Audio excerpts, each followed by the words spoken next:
The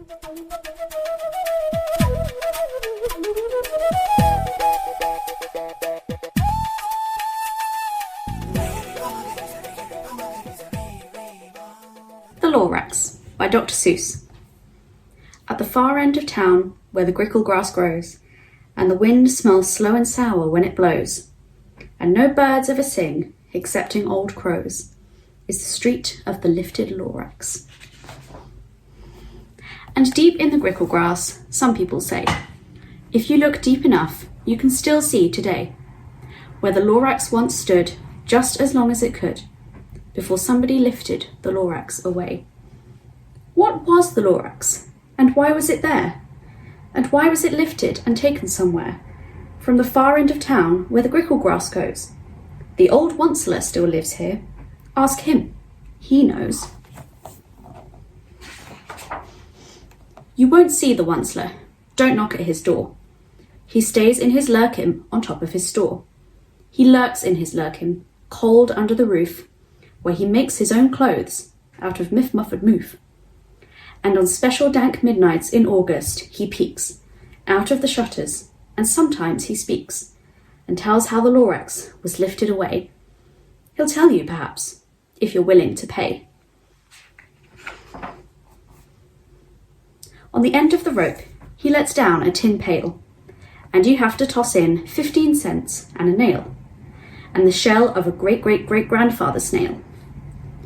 Then he pulls up the pail, makes a most careful count to see if you've paid him the proper amount. Then he hides what you've paid him away in his snub, his secret strange hole in his grovulous grub. Then he grunts, I will call you by a whisper-mophone, for the secrets I tell are for your ears alone. Slop! Down slops the whisper-mophone to your ear, and the old once's whispers are not very clear, since they have to come down through a snurgly hose, and he sounds as if he had smallish bees up his nose. Now I'll tell you, he says, with his teeth sounding grey, how the Lorax got lifted and taken away. It all started way back, such a long, long time back. Way back in the days when the grass was still green, and the pond was still wet, and the clouds were still clean, and the song of the swommy swans rang out in space, one morning I came to this glorious place. And I first saw the trees, the truffula trees, the bright-coloured tufts of the truffula trees, mile after mile in the fresh morning breeze. And under the trees I saw brown barbaloots frisking about in their barbaloot suits, as they played in the shade and ate truffula fruits. From the ripulous pond came the comfortable sound of the humming fish humming while splashing around. But those trees, those truffula trees, all my life I'd been searching for trees such as these. The touch of their tufts was much softer than silk, and they had the sweet smell of fresh butterfly milk. I felt a great leaping of joy in my heart. I knew what I'd do. I unloaded my cart. In no time at all, I had built a small shop. Then I chopped down a truffula tree with one chop. And with great skilful skill and with great speedy speed, I took the soft tuft, and I knitted a thneed. The instant I'd finished, I heard a gazump. I looked. I saw something pop out of the stump of the tree I'd chopped down. It was sort of a man. Describe him? That's hard. I don't know if I can. He was shortish and oldish and brownish and mossy, and he spoke with a voice that was sharpish and bossy. Mister, he said with a sawdusty sneeze, I am the Lorax. I speak for the trees. I speak for the trees, for the trees have no tongues, and I am asking you, sir, at the top of my lungs. He was very upset as he shouted and puffed, What's that thing you've made out of my truffula tuft? Look, Lorax, I said, there's no cause for alarm. I chopped just one tree. I am doing no harm. I'm being quite useful. This thing is a thneed.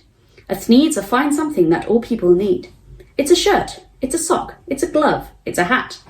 But it has other uses, yes, far beyond that. You can use it for carpets, for pillows, for sheets, or curtains, or covers for bicycle seats. The Lorax said, "Sir, you are crazy with greed. There is no one on earth who would buy that fool Thneed." But the very next minute I proved he was wrong. For just at that minute a chap came along, and he thought that the Thneed I had knitted was great. He happily bought it for $3.98. I laughed at the Lorax. "You poor stupid guy. You never can tell what some people will buy." "I repeat," cried the Lorax, "I speak for the trees." "I'm busy," I told him. "Shut up, if you please." I rushed across the room and in no time at all built a radio phone. I put in a quick call. I called all my brothers and uncles and aunts, and I said, "Listen here, here's a wonderful chance for the whole Onceler family to get mighty rich. Get over here fast, take the road to North Nitch, turn left at Wee Hawken, sharp right at South Stitch." And in no time at all, in the factory I built, the whole Onceler family was working full tilt. We were all knitting Thneeds, just as busy as bees, to the sound of the chopping of truffula trees. Then, oh, baby, oh, how my business did grow. Now, chopping one tree at a time was too slow. So I quickly invented my super axe hacker, which whacked off 4 truffula trees at one smacker. We were making Thneeds 4 times as fast as before, and that Lorax, he didn't show up anymore. But the next week, he knocked on my new office door. He snapped, "I'm the Lorax who speaks for the trees, which you seem to be chopping as fast as you please. But I'm also in charge of the brown barbaloots, who played in the shade of their barbaloot suits, and happily lived eating truffula fruits. Now, thanks to your hacking my trees to the ground, there's not enough truffula fruit to go round, and my poor barbaloots are all getting the crummies because they have gas and no food in their tummies. They loved living here, but I can't let them stay. They'll have to find food, and I hope that they may. Good luck, boys," he cried, and he sent them away.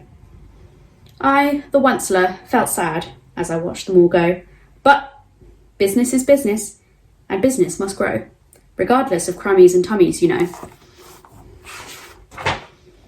I meant no harm, I most truly did not, but I had to grow bigger, so bigger I got.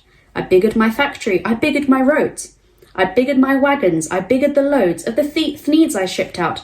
I was shipping them forth to the south, to the east, to the west, to the north. I went right on biggering, selling more Thneeds, and I biggered my money, which everyone needs. Then again he came back. I was fixing some pipe when that old nuisance Lorax came back with more gripes. "I am the Lorax," he coughed and he whiffed. He sneezed and he shuffled, he snargled, he sniffed. "Onceler," he cried with a cruffulous croak. "Onceler, you're making such smugulous smoke. My poor swammy swans, why, they can't sing a note. No one can sing who has smog in his throat." "And so," said the Lorax, "please pardon my cough. They cannot live here, so I'm sending them off." "Where will they go?" "I don't hopefully know. They may have to fly for a month or a year to escape from the smog you've smogged up around here." "What's more," snapped the Lorax, his dander was up, "let me say a few words about gluppity glup. Your machinery chugs on day and night without stop, making gluppity glup, also schloppity schlop. And what do you do with this leftover goo? I'll show you, you dirty old Onceler man, you. You're glumping the pond where the hummingfish hummed. No more can they hum, for their gills are all gummed. So I'm sending them off. Oh, their future is dreary. They'll walk on their fins and get woefully weary, in search for some water that isn't so smeary. I hear things are just as bad up in Lake Erie." And then I got mad. I got terribly mad. I yelled at the Lorax, "Now listen here, Dad. All you do is yap yap and say bad, bad, bad, bad. Well, I have my rights, sir, and I'm telling you, I intend to go on doing just what I do. And for your information, you Lorax, I'm figuring on biggering and biggering and biggering and biggering, turning more truffula trees into Thneeds, which everyone needs." And at that very moment, we heard a loud whack From outside in the fields came a sickening smack of an axe on a tree. Then we heard the tree fall, the very last truffula tree of them all. No more trees, no more needs, no more work to be done. So in no time, my uncles and aunts, everyone, all waved me goodbye. They jumped into my cars and drove away under the smoke-smuggled stars. Now all that was left, neath the bad-smelling sky, was my big empty factory, the Lorax, and I.